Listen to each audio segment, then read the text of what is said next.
Always knew like I had a talent for music, like ever since a kid.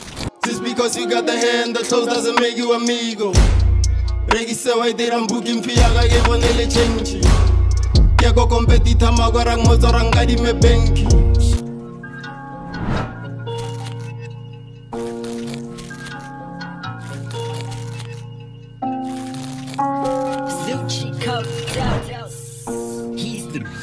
Let's start by asking how everybody's feeling, man. Like 25, let's start with you. How are you feeling right now? Where's your mental state at? Talk to us. Obviously, me finishing up this project, I feel like I've been working on that for the longest time. So I've been quite stressed for the past few weeks, but like now it's coming together and I'm looking like forward to next week. So I'm feeling excited. Even being here is a pleasure. Like for the culture, you know, I'm always. We're happy to have you here. Lola, how are you feeling? I'm good, thanks. How are you? I'm good, chilling. I'm out here. Okay. I'm good, man. I'm busy, blessed, and loved. So yeah. Brother David? Generally, I'm okay. I'm feeling excited to be here. I'm nervous as fuck. Why? Why are you nervous now? All of a sudden, All my people are here. I look at me like, yo, what's David gonna say? That's love right here, man. Yeah, That's love right here. Shout out.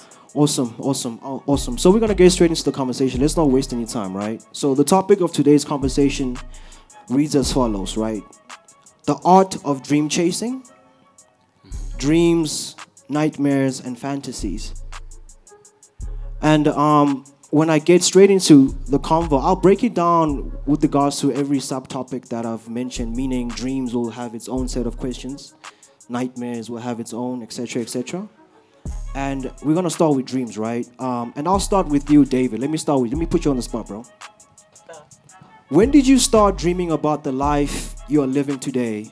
And what or who initially encouraged you to pursue it? I started dreaming about the place I'm at today 8 years ago. So I'm 8 years in the game. And this started... Can we clap for that, by the way? 8 years is a long time, bro. Come on. Yeah, definitely. It's a long time. It takes a lot of persistence. I started dreaming about where I am 8 years ago. And, of course, everything has influence. And my story was influenced by a guy called Lesedi and my brother-in-law now, called Zolo. I studied fine arts, so they studied multimedia. So... they did photography, and I liked what they were doing. So they had cameras all the time, so they would always look cool. And I ventured into photography only because of them, because literally of just owning my friendship space. And I'm glad I've obviously met them. But yeah, those dreams obviously started like 8 years ago because of those people that were a beacon of light in my life. Yeah. 25. What about you, bro? I'd say, dog, like, I always knew, like, I had a talent for music, like, ever since a kid. Because, like, I grew up in, like, at home, it's, like, basically a spot where the older people, like, come to chill. Like, my older uncle used to sell, like, booze and stuff. So he used to play, like, a collection of his cassettes, like, back then. So I was already, like, falling in love with the tunes back then, you feel me? So fast forward to me being in primary school, I met a homie of mine, his name was Dexter. So he really introduced me to like hip hop at the time, because I was really listening to like what I would hear on the radio or what I would see on the TV, right? So he really plugged me because his dad was like a real hip hop head. So he plugged me to like West Coast hip hop, you feel me? Like he was a fan of like Notorious B.I.G., but he would listen to like Bob Park, Snoop, and Dre at the same time. So in primary school, we always did this thing where we like rapping along to like all these songs. And then I think as I was growing up, I kind of like grew into that thing where I was like, actually, this is something I would like to explore. And then my best friend, Gloss, he had a homie in high school who was already like experimenting with FL Studio and stuff like that. So he was basically like my A&R at the time. Like he hit up that homie and said that, Joe, I got a homie who's got some raps. If you just pull up to Pelly, I can set up the session, just bring the equipment, and then we can make the song. And then that was in 2008, and that was the first time I actually got to hear my voice on an instrumental. So with that song, I kind of got the courage to go back to school and tell my homies, yo, like, I'm an artist now, I'm putting out music. They were like, your music is studio, like, you feel me? So I was like, yo, let's actually plug me, and I was sending my songs to the homies via Bluetooth and stuff like that. And then fast forward in 2010, like, I actually did a cover to the song I'm On One by DJ Khaled. And then I was really talking about the bunking that we were doing in school, being naughty, talking about the teachers. And then that song went viral in my school. So we actually entered a talent show.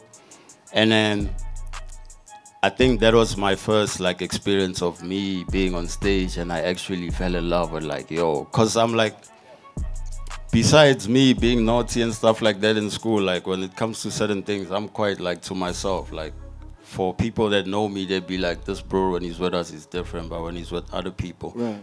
So me putting out that kind of gave me the courage to like, I want to explore being a musician. And then, dog, I just kept recording myself with the computer that I had at home, not knowing that I would turn out to be this person. But I always believed that, yo, I'm different. Like, I got a story to tell. Bro. Look at God, bro. Lola, same question to you, man. When did you start dreaming about the life that you're currently living, and who or what initially encouraged you, to pursue it? I won't lie, I didn't necessarily know I was going to be a stylist for the longest time. Everything that I wanted to do was based off of how people dressed. And then I think when I was right after matric, I met my mentor because we worked at a retail store. It was called Urban Degree. Ooh, darkness. Trauma. But we worked there, and like 10 years later was the person that put me on into the space that I'm in right now. My parents were very strict. I'm a pastor's kid. My parents were very strict, and there's certain items that they never wanted to purchase for me. So I was just like, if you're not gonna buy it for me, I'm gonna make it. So I did a lot of things with like safety pins and staplers and stuff. Like to the point where like if I'm out, I can't go pee because this looks great. And like if I pull it apart, then it's not gonna work, which is something I still do to this day.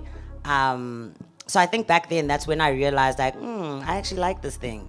And then only like a year ago was when I really got into it, when people started trusting me and being like, yo, your eye is actually really cool. And I was like, oh, okay, cool. Let's go. Let's do this. The people that pushed me on a lot was my friends. There's a lot of things that people tend to see in me that I don't see in myself. And because I trust them so much, I lean on them for that. And a lot of my strength that I feel right now comes from my support system. Because there's a lot of times where like I'll doubt myself or be like down, and funny enough, that's always expressed in how I dress. So when I'm not in a good space, which was like maybe like 3 years ago, all I did was wear crop top and baggy pants. But over the past like year and a half, like I have so much like expression and freedom in everything that I do. So my support system are the people that have encouraged me, and I'm so grateful. Thank you for those answers. And Lola, I'm going to ask you this question as well. Like, in your opinion, right? Like, in which ways can one balance pursuing personal dreams with professional responsibilities, obligations? Like, in other words, how obviously can you balance still chasing what you want to do, but at the same time not, messing up the business, right? It can get quite tricky. I think you have to sort out your personal, because if you don't sort out your personal, it will seep into the other things. So for an example, I opened a brand, a clothing label in 2019 called Kyle Apparel. I put that on pause because I was depressed, because it started like seeping into my work. I started not paying attention.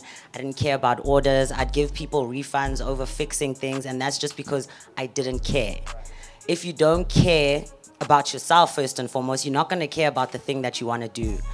So I think your mental and yourself is the most important thing, because that's the only thing that's going to be constant. Your business can go bankrupt and all those things. If your business goes bankrupt, you can't allow that to be the defining factor to you being okay. So you need to be okay within yourself, secure within yourself, in order for everything else to try and succeed. David, what response would you have to that question in terms of how you balance personal dreams and obviously professional obligations? I think in the simplest way to put that, and I do agree with her, one is a byproduct of the other.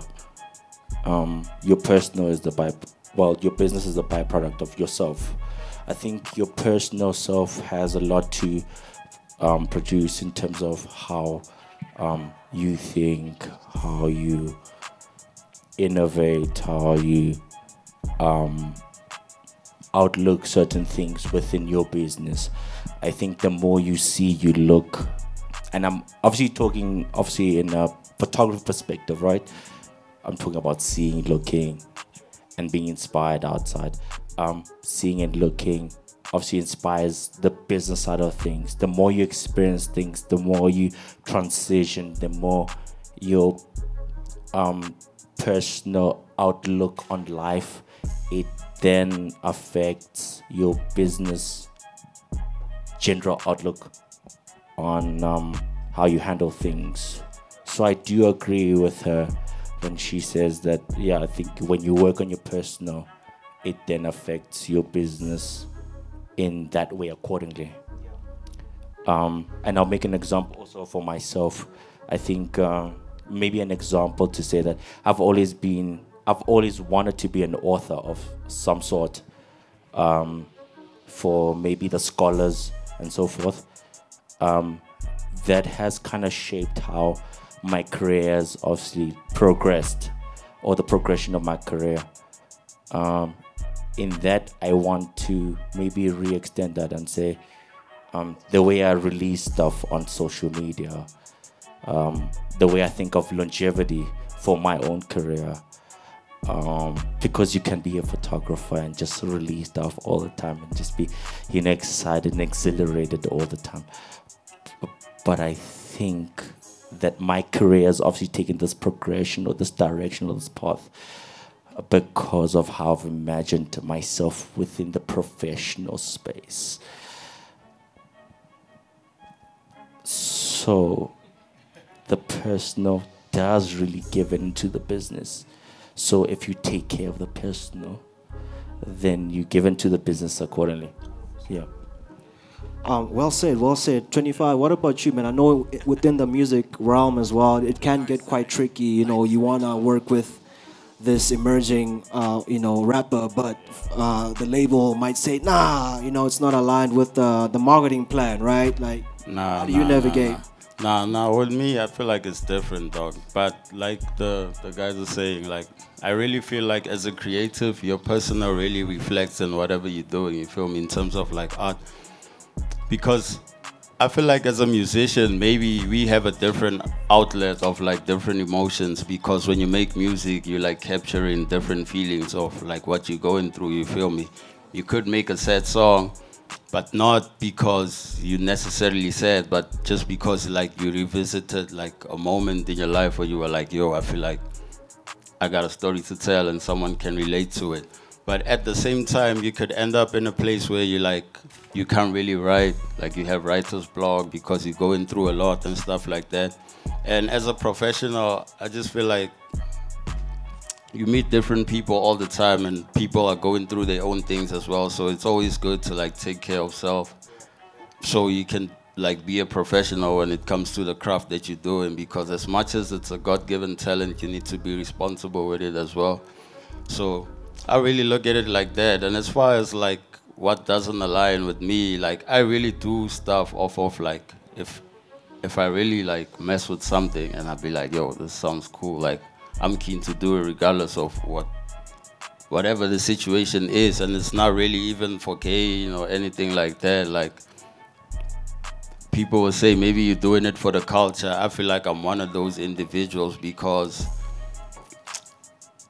if you really look at like where I'm from, like Pretoria, I feel like Pretoria really has like talent, like in general. I do as well, sir. You feel me? I do as well. Yeah, so it's not really about like music, even the acting. Like crazy enough, on my upcoming album, I worked with like Warren Masemola, and a lot of people would wonder like how does a conversation like that go about, because I'm like an artist and he's like an actor, but whenever he's in studio with us, like he's really looking at us like, you guys are amazing, like Sushi, whatever he does, and this is what actually goes into a song, and then us, we just stream the songs and stuff like that. So meeting like different people like that, you get to learn like a lot, you feel me? So even with the kids, I feel like they could learn a lot because of like what I really went through in my come up, and like sometimes they don't necessarily need to go over the obstacles I had to overcome. I can make it easier for them. So yeah, it's really about sharing. Well said, well said, well said. Showing love, yeah. Can we just clap for those answers, guys? They went quite deep. They went quite deep. 25, I'll ask you this question as well, man. Do you remember a time when a dream perhaps influenced a major life decision? I'll give you an example, because I know my questions tend to be very weird. I had a dream of, you know, doing things like these, right? And I had to decide that, okay, cool, Ru, you have to be disciplined. That was a major life decision moment that I had to go through. Do you guys perhaps have similar experiences where you had that vision, but you had to obviously make a choice and say, look, I have to alter myself like this, or I have to, you know, apply myself in this way? Yeah, so I think discipline is something that you learn also by like the type of individuals you hang around, right? So with me, it's much deeper because like post high school, I never really like got a job. And crazy enough, I didn't really see myself getting a job. And I also understood like the situation at home wouldn't allow me to like further my studies and stuff like that, right? So back in high school, I was dropping these songs which like gave me like popularity in like the area that my school was in, and then in the hood. But then me revisiting music was a thing where I was like, actually, I gotta do something about my life. And that's when I started venturing into like being in the streets, you feel me, and like hanging with people that are like doing street stuff and stuff like that. Yo, can we just clap for that expression, man? I didn't expect you to go that deep, but thank you, thank you. And in 10 minutes, we're gonna have some performances from 25K, but before we do that, we do have some gifts for you guys, actually. Giving you guys your flowers, man. We have some flowers. Bring the flowers through. Saucing through the day and keep it dripping, come alive. In the night, sent on it really vale, papi, no lie. 1, 2, 3. Y'all niggas ain't living a class at one. No carregos, girl, a piro to the clash. In a little manere over the top. Aresa warara next year's star. Carrega buka tigwe betaga plot. Carrega buka tigwe betaga plot. I'm fana Pretoria, tena di trap. Give me the lotaga di bete belega.